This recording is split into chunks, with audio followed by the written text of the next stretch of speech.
السلام عليكم ورحمة الله. ازيكم حبايبي؟ عاملين ايه؟ كل سنة وانتم طيبين بمناسبة شعبان، وربنا ان شاء الله يبلغنا رمضان على خير، لا فاقدين ولا مفقودين، اللهم امين يا رب. تعالوا نقول بسم الله الرحمن الرحيم، ونبدأ نعمل كام وصفة كده حلوين ينفعوا جدا جدا بمناسبة اول الشهر او لتفريزات رمضان. يعني دول حاجات كده تعتمديها، تعمليها كده ايه دايما، وتخلي تلاجتك عمرانة كده ان شاء الله بإذن الله. حضرت حاجات كتير، كل الحاجات اللي انا هستخدمها حاولت اجمعها كده عشان مفضلش اقوم واقعد. وخدت كوبايتين من البرغل، غسلتهم وبعدين حطيت عليهم كوباية ونص من المية. هقولك المية دي هتطلع زيادة، فانت حطي كوباية واحدة بس على كوبايتين البرغل. هننقعه لحد لما يتفتح. ومعايا كمية حلوة كده من البصل. واول وصفة احنا هنبدأ بيها النهاردة هي الكوبيبة. فبجهز كده العصاج اللي بيتحشي جوه الكوبيبة. معايا كيلو من اللحمة، شلت منه حتة صغننة كده حوالي 150 جرام. خدت كل الباقي على البصل. الأول حطيت شوية سمنة حلوين كده، والبصل أخد يدوب لون ذهبي خفيف كده، رحت نازلة عليه باللحمة، ملح وفلفل أسمر وبهارات لحمة أو 7 بهارات، وكمان ورقتين لورا، ورشة واحدة بس من جوز الطيب، رشة واحدة. دي أول حاجة معانا في الحاجات اللي احنا هنفرزها النهاردة. وطبعا الحاجات دي بتسهل عليكي جدا جدا، خصوصا في أيام الشتاء اللي احنا فيها وأيام الدراسة دي. طب هنبدأ بقى نجهز الكوبيبة. هنعمل ايه؟ بصل ناعم خالص خالص هعصره من المية بتاعته. بعد ما البرغل شرب معايا المية اللي فيه، ولقيت الحباية كده نفشت وفتحت، حطيت بقى عليه البصل المبشور، بصلاية واحدة بس ما تكتريش عشان ما تبقاش فكة معاكي. حطيت عليها ملح، فلفل أسمر، بابريكا وكمون، وكمان هضيف شوية من الثوم البودر وشوية كمان من البصل البودر. طيب يفضل لما تيجي تنقعي البرغل تحطي له مية سخنة، مش مية من الحنفية، لا حطي مية سخنة، هتساعده ان هو يشرب المية بتاعته، وفي نفس الوقت الحباية تتفتح معاكي بسرعة. وطبعا البرغل ده يعني من القمح، فالقمح زي ما احنا ما بنيجي نعمل المخبوزات كده ونلاقي الدقيق، في دقيق بيشرب مية كتير ودقيق لأ، برضو البرغل هكذا. فانتي حطي كوباية من المية السخنة، ولو حسيتي ناشف حطي شوية كمان، نص كوباية مثلا. ما تحطيش كمية المية كلها مرة واحدة علشان ما يبقاش مميمي قوي منك. تمام. هنيجي بقى جيت بقى رحت مطلعه المفرمه. انا ما عنديش مفرمه كهربا، بس عندي بقى حبيبه قلبي بتاعت زمان دي نفعتني والله جدا. اليدوي دي، رحت جايبه الخلطه بتاعتي، وبدات ان انا بليت ايدي بس بشويه ميه عشان البرغل بيبقى بيلزق يعني فيها. وبدات ان انا الف كده، وضفت هنا الحوالي 150 جرام من اللحمه.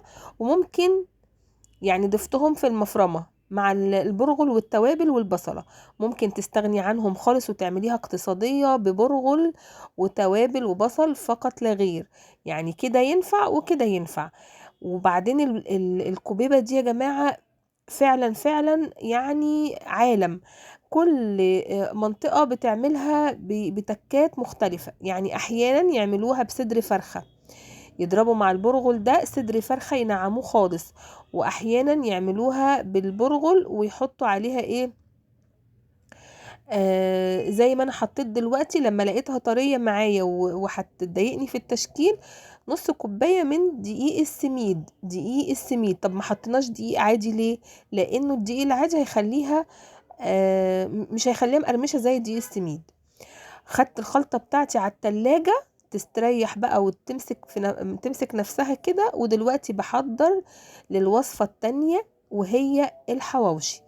جيت بقى جبت بصلتين بشرتهم بشر ناعم كده، اخدت كمان جزرايه صغيره بشرتها، اخدت طماطمايه برضو صغيره بشرتها بس ما خدتش القشره بتاعتها، وكام قرن فلفل بقى اخضر واحمر رومي وحامي قطعتهم صغير. ممكن بدل ما تقطعي كده تستبدلي الخطوه دي بالكبه، تنعمي كل ده مع بعضه. هضيف لها توم باودر وبصل باودر وبابريكا وملح وفلفل اسمر، ورشة من السبع بهارات. طب انا ليه يعني ممكن استغنى بقى عن كل البهارات دي بدل ما ادوخ نفسي واشتري البهارات الجاهزة، بس انا مش بحب كده لانها هتبقى تكلفة اضافية بصراحة، واحنا عايزين نعمل حاجة في البيت تكون موفرة، وبما اني في البيت متوفر كل البهارات فانا اجمعهم بنفسي واحط الحاجة اللي انا بحبها. كمية الخضار معايا تعتبر قد كمية اللحمة. جبت بقى كمية اللحمة بتاعتي ورحت دعكهم كويس جدا جدا جدا يعني بضمير كده مع الخلطة بتاعتي. وعلى فكرة يا جماعة انا الكيس ده طلعته النهاردة وعملت الحواوشي في دقايق، بجد حرفيا في دقايق، مجرد ما عبيت العيش اول ما اللحمة فكت عبيت العيش وعلى طول دهنته دهنة كده زيت من فوق ومن تحت وعلى طول على الجريل. طيب تاني حاجة بقى او تالت حاجة ممكن نعملها وهتبقى حلوة جدا جدا في سحور رمضان، البلوبيف. حطيت ربع كيلو من اللحمة المفرومة، عليها معلقة مبشورة من البنجر، معلقة واحدة بس كبيرة كده من البنجر المبشور، وبصلاية مبشورة، وحطيت لها ملح وفلفل اسمر، ونص مكعب من المرقة. انا على فكره انا بطلت المرقه دي خالص، بس هي تقريبا يعني الراجل اداني كده باقي بالباقي الفلوس. حطيت معلقه من السمنه البلدي الجميله وربع كوبايه ميه عشان الحاجات بتاعتي دي كلها تستوي مع بعض. طيب انا عملته قبل كده وضفت له جزء كده من الدهون، الريحه خطيره طالعه عليا تحفه، ولكن المرة دي ما كانش عندي دهون من دهون اللحمة، فجبت اللحمة نفسها فيها شوية ملبس. هنا بقى حطيت معلقة كبيرة من الجيلاتينة في ربع كوباية من المية، ولما اللحمة بتاعتي استوت رحت جايبة الجيلاتينة دي اضفتها على اللحمة. هاخد بقى اللحمة بتاعتي دي واديها ضربتين في الكبة انعمها، وبعد كده خلاص انا كده البلوبيف بتاعي جاهز. تمام. طبعا احنا في السحور رمضان يعني في اساسيات، في فول في جبنة في زبادي، في اساسيات كده في كل بيت، ولكن ما يمنعش برضو من يوم في الاسبوع كده يبقى فيه يعني حاجة في السحور برضو دلع شوية، مرة مثلا بلوبيف، مرة لانشون، حاجات كده مش هنقول كل يوم عشان يعني في الظروف اللي احنا بنمر بيها دي طبعا ده هيبقى تكلفة اوفر قوي، لكن ما يمنعش ان يبقى عندي مرة في الأسبوع كده فيها طبق دلع كده جنب الأكل، وكله نعمة كله نعمة، فول أو جبنة أو طعمية أو بطاطس محمرة أو أي حاجة كلها حلوة ورضا، والحمد لله ربنا يديمها علينا نعمة. خدت قالب دهنته زيت وفضيت في البلوبيف بتاعي كده، البلوبيف جاهز. طيب الوصفة رقم 3 بقى، أنا مش كنت عصرت شوية من البصل، خدت المية بتاعته دي حطيت 3 أو 4 معالق كبار من البرغل ونقعتهم في المية بتاعة البصل، وجبت بصلاية مبشورة ناعم خالص وأضفت عليها البرغل بتاعي ده، وبعمل أنا دلوقتي كفتة برغل. بالمناسبة ممكن ان احنا نزود كمية البرغل، بس دي حسب يعني الرغبة، يعني ممكن تزودي لحد كوباية برغل على نص كيلو اللحمة، مش هيقولك لأ، بس انا بقول يعني مش عايزاها تكون ملحوظة قوي. حطيت بقى فص توم واحد بشرته ناعم كده وحطيته مع ملح وفلفل اسمر وشوية بهارات لحمة، وبعد كده هنزل بكمية اللحمة المفرومة بتاعتي وعليها معلقة من هريسة الشطة او هريسة الفلفل الاحمر، وهعجن كل ده بايدي. طبعا انا غاسله ايدي يعني بصوا 100 مرة ف وبعدين الاكل ده لينا احنا، مش يعني مش بنعمله لحد بره يعني. جبت بقى ايه المسن بتاع السكاكين، وبقيت ابل ايدي كده بميه البصل دي، رشيت عليها رشه ملح وفلفل اسمر، وبدات ان انا اصب عليها الكفته بحيث تكون الصوابع مفرغه من جوه. طيب جبت شويه كمان من الكفته دي وعملتها كرات كده. ممكن ايه برضو اعملها بطريقه، يعني وقت التسويه اعملها بطريقه مختلفه. حاجة مهمة جدا، طبعا الكفتة او الكبيبة اي حاجة هتفرزيها حطيها في طبق واسع، ما تحطيهمش لازقين في بعض. بس عشان ما كانش انا ما جبتش انا، يعني نسيت اعدي على الراجل واجيب اطباق، فاستخدمت اللي كان موجود عندي في البيت.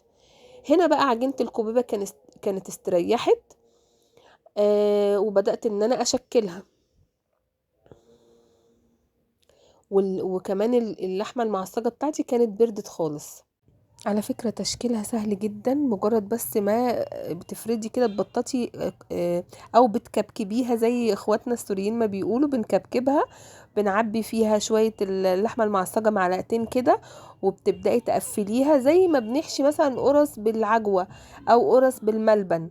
وبتبدأي ان انتي تبلي ايدك وتمسحي كده عليها فبتنعم من بره.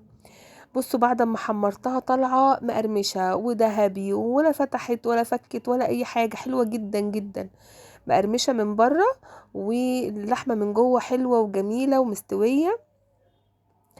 وكمان من برضو عايزه اقول لكم ان الاكل لما بتجيبي يعني كميه الحاجات اللحوم بتاعتك اول الشهر بيكون فيه بركه. فانا اخدت 300 جرام من اللحمه وعملت صينيه او طاجن البطاطس المحشي لحمه ده، من نفس ايه اللحمة اللي انا بدأت بيها الشغل معاكم في الفيديو. دي كانت الكميات اللي طلعت، ومتبقي معايا كمان على فكرة حوالي ربع كيلو. كنت المفروض هعمله لانشون وجايبه له الجبنة النستو، بس يعني حسيت ان الفيديو هيطول قوي فأجلتها المرة تانية. يا رب تجربوا الوصفات وتعجبكم، وكل سنة وانتم طيبين وبألف هنا.